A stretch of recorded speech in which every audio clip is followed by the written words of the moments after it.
नमस्कार, बहुत बहुत स्वागत है। साथ में मैं हूं रजनीकांत। समय रैना का एक शो था, आपको याद भी होगा, इंडियाज गॉट लेटेंट। और उसमें सबसे बड़े यूट्यूबर इन्फ्लुएंसर माने जाने वाले रणवीर इलाहाबादिया, उनकी पूरी टीम थी। और पूरी टीम ने जिस प्रकार से पेरेंट्स के ऊपर अश्लील टिप्पणी की, गंदगी की तमाम हदें पार कर दी, अश्लीलता की तमाम हदें पार कर दी, आज सुप्रीम कोर्ट भी इस चीज को महसूस कर रहा है कि उनके तमाम टिप्पणी जो थे वो समाज को संसार करने वाली थी। माँ और बहनें जिन लोगों ने भी उस शोज को देखा होगा, खुद में आत्मग्लानि लगता होगा कि इस इंडियाज गॉट लैटेंट छिपी हुई प्रतिभा के नाम पर समाज में कितनी अश्लीलता परोसी जा रही है। और ये इन्फ्लुएंसर है, इनको अवार्ड भी मिल चुका है। सुप्रीम कोर्ट ने तो कहा कि इतनी गंदगी इस इंसान के अंदर बैठी हुई है, और जिसके अंदर इतनी गंदगी हो उसका केस कोर्ट इंटरटेन ही क्यों करे। बचाव करने वाले वकील भी सुन जाते हैं, मगर वो सहम से गए जब कोर्ट ने कहा कि क्या आप इनकी भाषाओं को डिफेंड करेंगे। तब उन्होंने कहा कि नहीं, मुझे भी अच्छा नहीं लगेगा कि मैं इनके भाषाओं को, इनके शब्दों को डिफेंड करूं। मैं तो बस चाहता हूं कि इनको प्रोटेक्शन मिले। असम से लेकर महाराष्ट्र और कई राज्यों में रणवीर इलाहाबादिया के खिलाफ केस दर्ज हुए और सुप्रीम कोर्ट ने सख्त रूप से केंद्र सरकार से भी कहा है कि अगर आप इस चीज को चेक कर सकते हैं तो ठीक, मैं खामोश नहीं।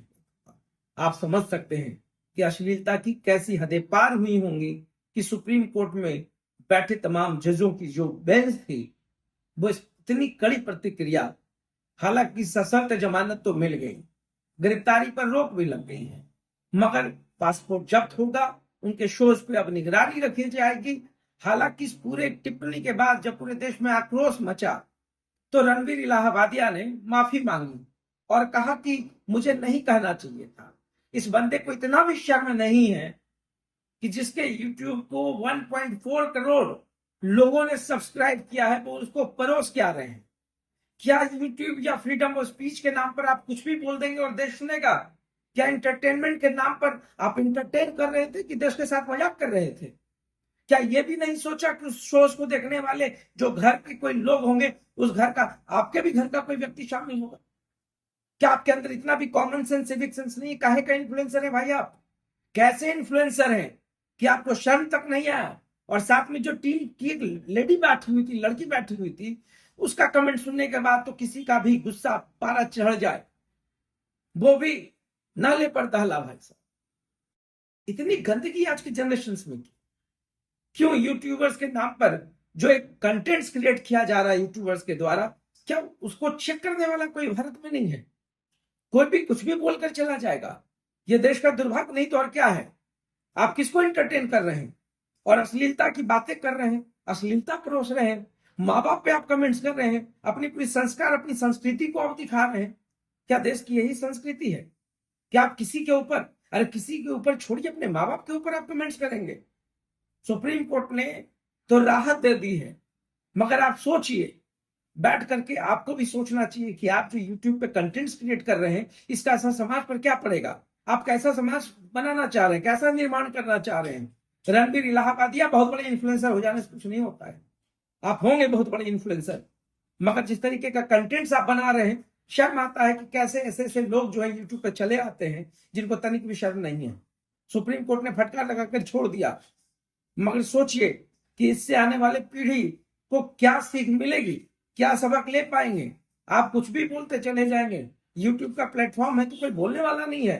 अब तो सही सुप्रीम कोर्ट ने केंद्र सरकार को कहा है कि आप इसको चेक करें, जिसको जो मन आता है वो बोलकर चला जाता है।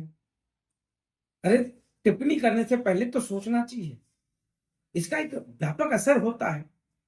आप इतने पढ़े लिखे कहे जाते हैं, ऐसी कौन सी पढ़ाई की, कौन सी यूनिवर्सिटी से पढ़कर आए हैं? डिग्री लेने के बाद भी आपके पास सिविक सेंस नहीं, कॉमन सेंस नहीं, तो आपसे तो अच्छा एक रिक्शा वाला है, एक इलिटरेट व्यक्ति है, उसको भी पता है कि बड़ों के साथ कैसे बात करनी चाहिए, अपने माँ बाप को कैसे सम्मान देना चाहिए। तो ऐसा पढ़ लिख कर ऐसा पैसा कमाने से, यूट्यूब से करोड़ों रुपए कमाने से क्या फायदा? आपको लोग बुलाता है और देखिए 1.4 करोड़ सब्सक्राइबर हैं, और जो इसको कंज्यूम करने वाले हैं अरे मैं तो कहता हूं कि कंज्यूम करने वाले लोगों को भी सोचना चाहिए कि किसका शो देख रहे हैं आप, वैसे व्यक्ति का जो आपके घर पे, आपकी संस्कृति पे, आपके समाज पर चोट कर रहा है। सब कुछ हो गया, इसके बाद भी बस माफी मांग लिया जाता है। रणवीर इलाहाबादिया, समझो, इन्फ्लुएंसर्स का काम है, इन्फ्लुएंसर्स क्या होते हैं, जो समाज को इन्फ्लुएंस कर सके एक अच्छे कार्यों के लिए। आप तो अपने घटिया और विकृत मानसिकता से पूरे देश को शर्मसार कर बैठे। जो माँ बहने, जो तमाम लोगों ने देखा होगा, कितना शर्मसार फील किए होंगे, कितना शर्मसार हुई होंगी। इस पर कोई आपका कोई होमवर्क नहीं है। बस यूट्यूब क्रिएशन, वायरल होने के लिए, शॉर्ट्स बनाने के लिए, नाम कमाने के लिए आप कुछ भी करते चले जाते हैं। अब तो केंद्र सरकार को सोचना पड़ेगा, नहीं तो समाज की ओर जाएगा। यह भी सुप्रीम कोर्ट तो तय नहीं करेगी ना, वो भी सरकार को तय करना होगा, समाज को तय करना होगा, माँ बाप को तय करना होगा, अभिभावकों को तय करना होगा, अपने बच्चों को रोकना होगा। ये तमाम चीजें पूरी संस्कृति को बर्बाद कर देगी।